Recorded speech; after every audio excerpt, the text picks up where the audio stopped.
संस्थेचा हा जो वाचू आनंदे उपक्रम आहे तो खूपच मौलिक आहे।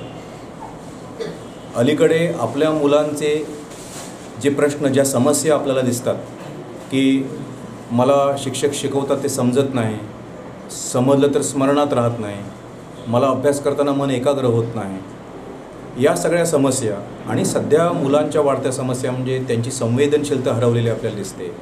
सृजनशीलतासुद्धा जी विकसित व्हायला पाहिजे त्याच्यामुळे अडथळे आलेले दिसतात।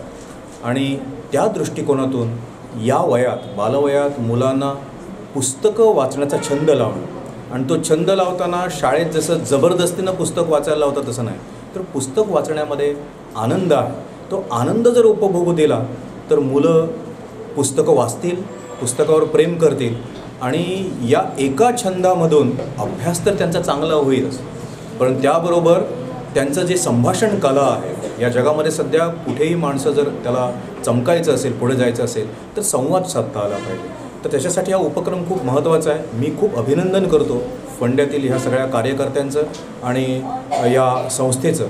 आणि हा उपक्रम संपूर्ण गोव्याभर पसरावा, पालकांनी आणि शिक्षकांनी महिन्यातून 2 दिवस हा चालणार आहे। तर माझी अशी इच्छा आहे की फोंड्यातीलच नव्हे तर गोव्यातील शिक्षण क्षेत्रामध्ये काम करणाऱ्या शिक्षकांनी हा उपक्रम इथं बघावा आणि हा उपक्रम गोव्यातल्या गावागावामध्ये, शाळांमधून जर पुढे गेला तर आज आपल्या घरामध्ये मुलं अशी कोमेजलेली आहेत, ती उमलताना आपल्याला दिसतील।